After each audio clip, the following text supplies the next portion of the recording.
Boa noite, a paz do Senhor Jesus.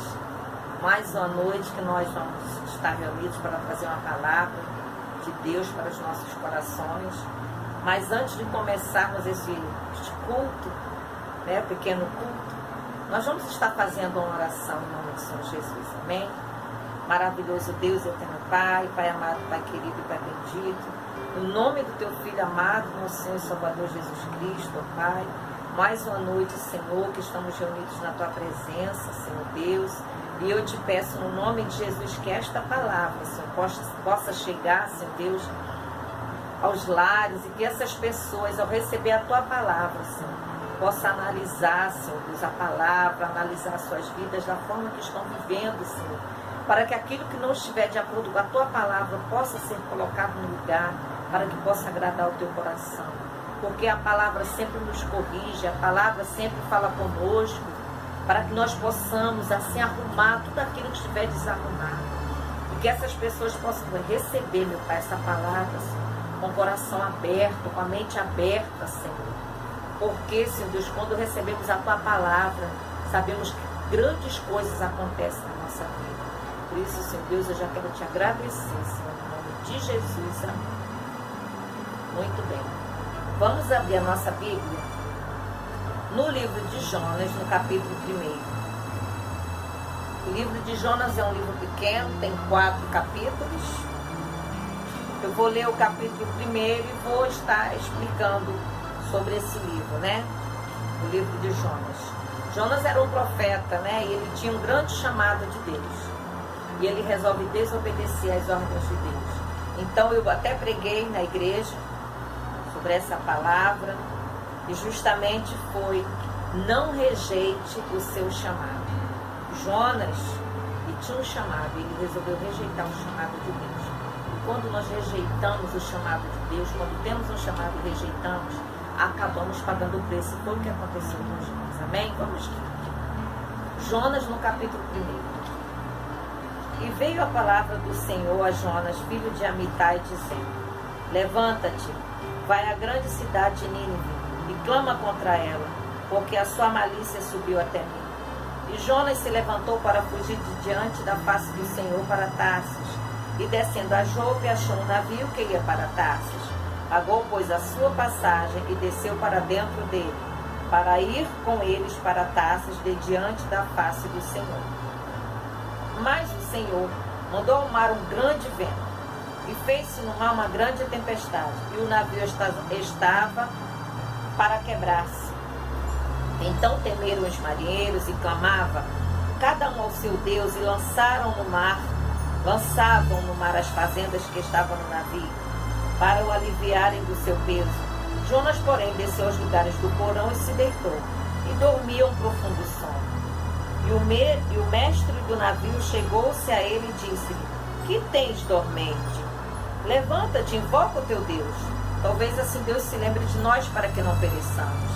E dizia cada um ao seu companheiro: vinde, e lancemos sortes, para que saibamos por que causa nos sobreveio este mal.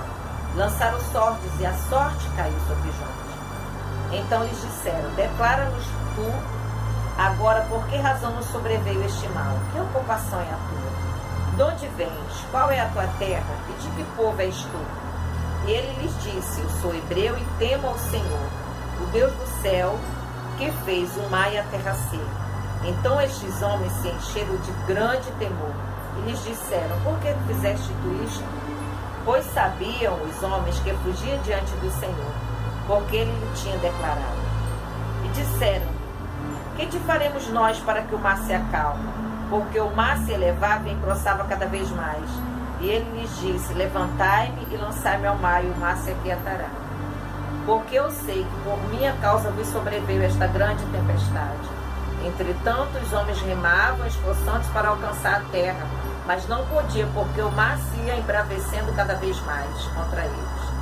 Então clamaram ao Senhor e disseram: ah, Senhor, nós te rogamos, não pereçamos por causa da vida deste homem, e não ponha sobre nós o sangue inocente, porque tu, Senhor, fizeste como te aprouve. E levantaram Jonas e o lançaram ao mar, e cessou o mar da sua fúria. Temeram, pois, estes homens ao Senhor com grande temor, e ofereceram sacrifícios ao Senhor e fizeram votos. Deparou, pois, o Senhor, ou preparou, pois o Senhor um grande peixe para que tragasse a Jonas, e esteve Jonas 3 dias e 3 noites nas entranhas do peixe. Como eu falei, essa passagem, esse livro de Jonas é justamente falando sobre o chamado. Jonas era um profeta, a missão dele era ir profetizar. Quando Deus manda que ele vá para a cidade de Nínive, porque aquela cidade, a Bíblia diz no versículo 2, a sua malícia subia até Deus, porque o povo vivia uma vida de muito pecado, muitas coisas erradas, coisas terríveis que praticavam, muita idolatria, sacrifícios que faziam. Então aquele povo, Deus não estava se agradando daquele povo, mas Deus não queria destruir, Deus queria que aquele povo tivesse a chance de conhecê-lo. Então o que Deus faz? Deus dá ordem para que Jonas vá até essa cidade, para que Jonas possa falar da palavra de Deus, para que esse povo venha se arrepender, porque esse povo não conhecia Deus. Então era a oportunidade de Jonas pregar para que esse povo viesse ter o arrependimento dos atos que eles praticavam. Porque eles faziam isso, mas não faziam porque simplesmente queriam, porque já era uma prática que vinha passando de geração em geração. Então eles viviam essa prática, que já era de geração em geração. Então não era só porque eles simplesmente queriam praticar, não. Então, mas o que Jonas faz? Quando Deus dá a ordem, Jonas resolve fugir do chamado. E como que ele foge? Como é que ele foge? Olha o que a Bíblia diz. E Jonas se levantou para fugir da face do Senhor para Tarsis. E descendo a Jope, achou um navio que ia para Tarsis. Pagou, pois, a sua passagem e desceu para dentro dele, para ir com ele para Tarsis, de diante da face do Senhor. Ele achava que se ele pegasse um navio e fosse para outra direção totalmente diferente de Nínive, no caso ele foi para Jope, comprou a passagem para ir para Tarsis, que ele ia fugir de Deus, se esconder de Deus. Mas não tem como, ninguém tem como se esconder da face do Senhor, da presença do Senhor. Você pode ir para o lugar mais longínquo da face da terra, que Deus te acha lá, porque Deus está em todo lugar, em toda parte. Então não tem como a pessoa se esconder da face do Senhor. Mas o Jonas sabia que não tinha como. Mas não sei por que um momento, sei lá, talvez de ignorância da parte dele, ele achou que tinha como ele se esconder da face do Senhor, da presença do Senhor. E não quis ir, ele não queria, ele simplesmente não admitia ter que ir pregar para um povo tão cruel. Então ele resolveu fugir. Mas o que acontece? Nessa fuga dele para ir para Tarsis, Deus envia uma tempestade tão grande nesse navio, que o navio estava a ponto de se quebrar. E aquelas pessoas que estavam dentro do navio começam a ficar desesperadas, começam a jogar as coisas no mar, para ver se aliviando o peso melhorava, mas percebe que não melhora.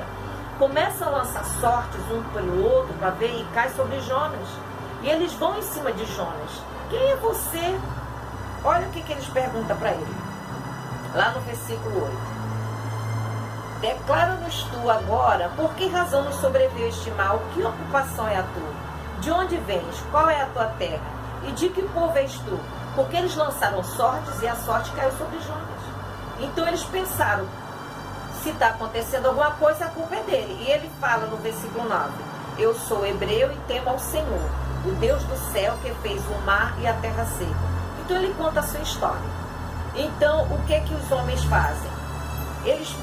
E Jonas fala que é servo de Deus, então estava fugindo da presença do Senhor. E ele fala para eles, ele tem consciência de que tudo aquilo que estava acontecendo era culpa dele. Então eles falam, o Jonas fala para os homens que estavam no navio, me levanta, me joga no mar, que isso tudo vai cessar.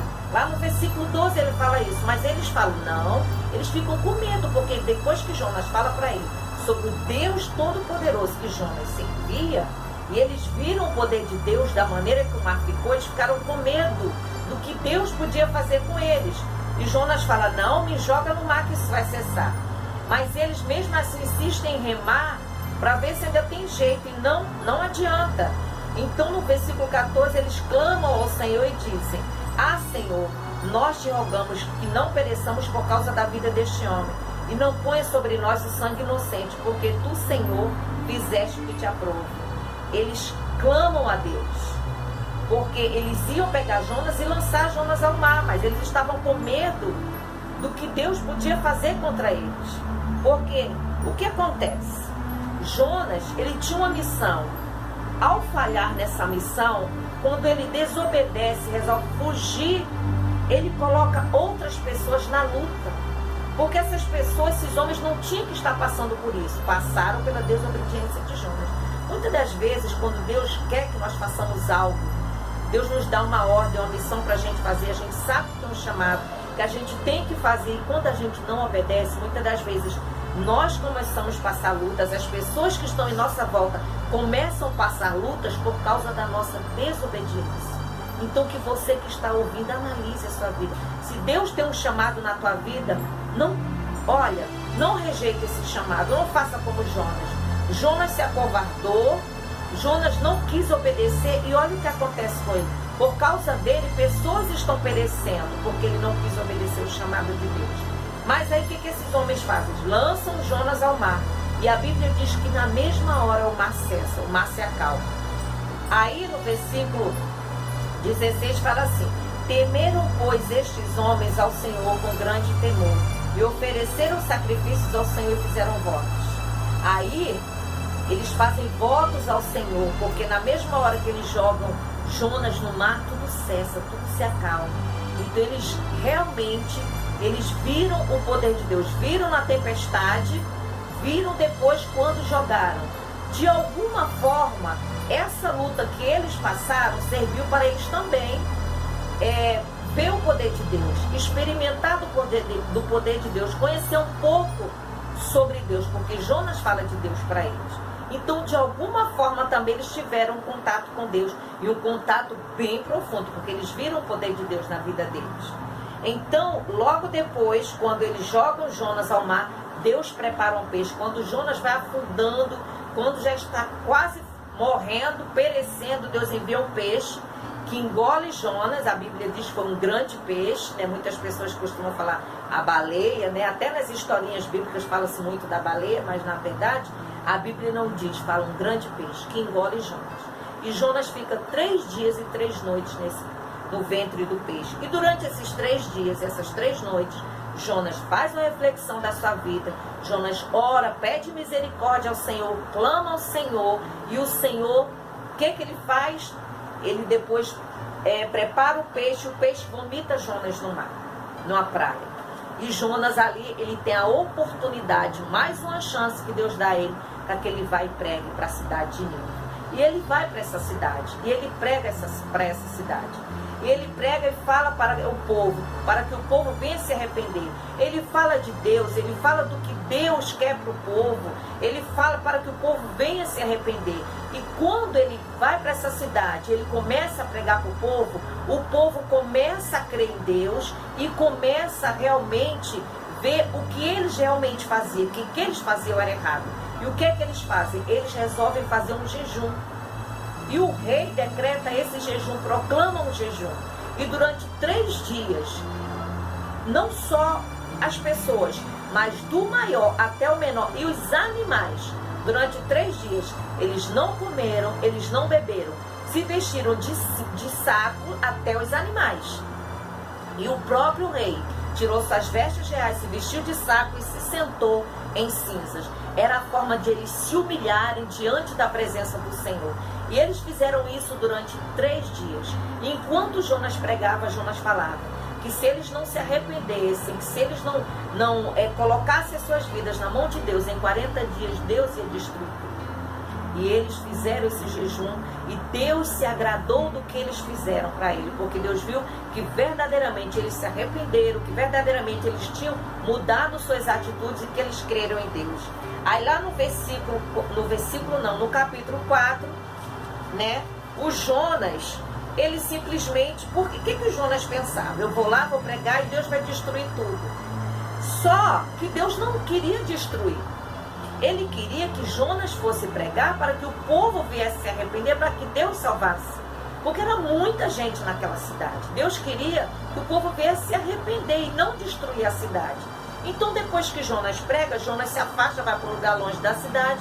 E a Bíblia diz que ele fica lá observando a cidade. Na verdade, o que ele queria ver era a cidade se destruir, né? Deus, de repente, mandar, sei lá, fogo do céu, de repente, destruir tudo, como fez com Sodoma e Gomorra. E a Bíblia diz que ele faz um abrigo e fica observando a cidade, lá no capítulo 4. E ele, enquanto ele observa a cidade, Deus faz nascer uma planta que sobe e faz uma sombra na cabeça de Jonas. E Jonas fica muito satisfeito, muito feliz com aquela sombra que fica fresquinha, e ele dorme. E logo pela manhã, Deus manda que um verme venha, mata toda aquela planta. E quando Jonas acorda por causa do sol muito forte, Deus manda um vento forte, um sol muito forte, Jonas acorda assim, quase desmaiando por causa do calor, e ele começa a reclamar com Deus e pede a morte. Porque, na verdade, o que Jonas queria era ver aquela população inteira morrer. Mas olha o que Deus fala, lá no versículo 11, no capítulo 4, no versículo 11. Ele fala assim, eu vou ler do 10. E disse o Senhor, tiveste compaixão da planta, né? Na qual não trabalhaste, nem a fizeste crescer, que numa noite nasceu e vou ler de novo.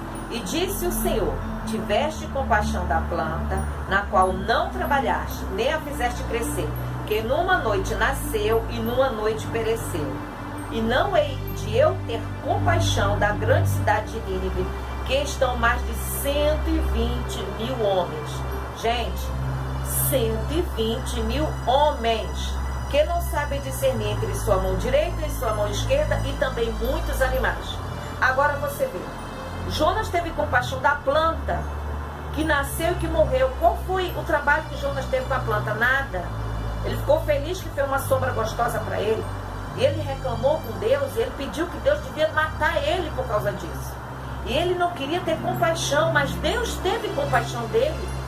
Quando ele podia ter morrido afogado, quando aqueles homens lançaram ele no mar, e Deus envia um peixe, e durante 3 dias e 3 noites ele fica no ventre do peixe, ele reflete a sua vida, ele pede perdão a Deus, ele se reconcilia com Deus. Deus dá uma chance a ele, e ele não queria que Deus desse uma chance a 120 mil homens. Isso é um egoísmo muito grande da parte de Jonas. Mas Deus deu essa chance a essas pessoas.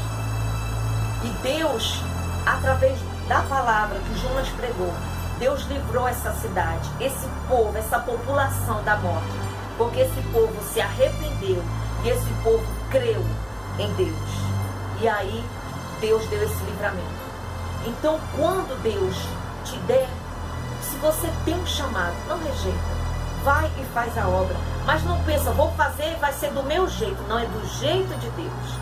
Deus queria que Jonas fosse lá, pregasse o evangelho, que aquele povo viesse se arrepender, que aquele povo fosse salvo. Jonas achava que Deus ia destruir. Deus não quer tua morte. Deus não quer a destruição de ninguém. Já pensou se Deus não tivesse compaixão daquela pessoa, daquele bandido mais perigoso que está lá no presídio? Que Deus envia pessoas para pregar o evangelho. Se Deus não tivesse compaixão nem misericórdia, não tinha pessoas para ir lá dentro pregar o evangelho. E essas pessoas que estão nas drogas, que estão na Cracolândia, com a vida totalmente destruída, os bandidos que ficam pelas ruas, que roubam as pessoas, você acha que Deus quer a morte dessas pessoas? É claro que não. Deus quer que essas pessoas também venham conhecer a sua palavra e venham se arrepender também dos seus pecados. E o que é que Deus faz? Deus envia pessoas que tenham esse chamado para ir e pregar, para que essas pessoas também venham conhecer a Deus e se arrepender dos seus pecados. Por isso, se você tem um chamado de Deus, se você tem certeza do teu chamado de Deus, não rejeita o teu chamado. Se Deus está te chamando para você ir orar nos hospitais, vai. Se Deus está te chamando para você ser uma intercessora na tua igreja, seja uma intercessora. Ah, eu tenho um chamado para ir fazer obra missionária, vai dentro da direção do teu pastor, da tua igreja. Eu tenho um chamado para ir para o presídio pregar para aquelas pessoas, vá pregar, eles necessitam. Eu tenho um chamado de ir para as ruas, pregar para essas pessoas nas ruas, vá pregar, eles precisam. no passado também, cada um de nós teve alguém que veio e pregou para nós. E se eles não tivessem pregado para nós? Mas teve alguém que pregou para nós. Então, essas pessoas também têm um chamado. E elas vieram, pregaram para nós, e nós hoje estamos aqui também levando a palavra de Deus para as outras pessoas. Então, não rejeita o chamado de Deus na sua vida. Amém? Faça a obra do Senhor. Porque se você rejeitar o chamado de Deus, você vai passar luta. E às vezes as pessoas que estão em volta de você começam a passar luta por causa do teu chamado, porque você não quer fazer a obra do Senhor da maneira que Deus tem falado contigo. Amém? Faça a obra do Senhor. Fazer a obra do Senhor é bom, agrada o coração de Deus. Não é fácil sempre, não é. É difícil às vezes, mas é prazeroso fazer a obra do Senhor. Quando você faz a obra, que você vê vidas sendo transformadas, restauradas, pessoas sendo libertas, pessoas sendo alcançadas pela palavra do Senhor. Não há coisa melhor do que ver pessoas sendo transformadas, vidas sendo transformadas pela palavra do Senhor. Amém? Fique com essa palavra essa noite. Não rejeite o teu chamado. Faz o ídolo do Senhor. Amém? Porque o Senhor ele precisa de pessoas que estejam dispostas a fazer a obra, pregar o evangelho, levar a palavra de amor, ter misericórdia um do outro. Porque alguém teve misericórdia de nós e veio com a palavra do Senhor, e hoje estamos aqui, também levando a palavra para alcançar outras pessoas. Amém? Em nome de Jesus. Agora nós vamos orar para terminarmos o nosso culto. Maravilhoso Deus, eterno Pai. Meu Deus, no nome do teu Filho amado Jesus Cristo, te agradeço, Senhor, por mais essa chance, essa oportunidade de falar da tua palavra. E eu te peço, meu Deus, no nome de Jesus, que o Senhor venha alcançar muitas vidas, meu Pai, através da tua palavra. E se tiver alguém, Senhor, do outro lado, Pai querido, que estava, Senhor, com dúvida sobre o seu chamado, ou até mesmo, Senhor Deus, tem um chamado, mas está com medo de ir, de fazer a tua obra, ou até mesmo está se recusando, dizendo, não, mas eu não estou preparada, não, mas como é que eu vou fazer? Mas eu não sou capaz. É o Senhor que te capacita. Coloca o teu coração em fazer a vontade do Senhor. Ora ao Senhor e o Senhor vai te capacitar. O Senhor vai te dar as ferramentas certas para que você possa ir fazer a obra do Senhor. Não rejeita o chamado do Senhor na tua vida, porque você acaba passando lutas, passando por coisas, por situações que você não quer passar, e às vezes até as pessoas em volta de você começam a passar lutas por causa justamente de você não querer fazer a vontade de Deus. Então faça a vontade do Senhor. Senhor, visita, Pai querido, também neste momento as pessoas, ó Pai, que estão, Senhor Deus, de repente nas prisões, nos hospitais, Pai querido, estão nas ruas, Pai. Estão, Senhor Deus, em lugares longe, Senhor, mas que de alguma forma essa palavra possa chegar até eles, Pai. Que o Senhor venha abençoar, que o Senhor venha ter misericórdia, que o Senhor venha levantar homens e mulheres de Deus comprometidos, meu Pai, com o teu evangelho, Senhor, com o teu chamado, Pai, e que possam fazer o teu id, levar a palavra, Senhor Deus, em muitos lugares que muitas pessoas não querem ir, mas o Senhor tem um chamado diferenciado para cada um.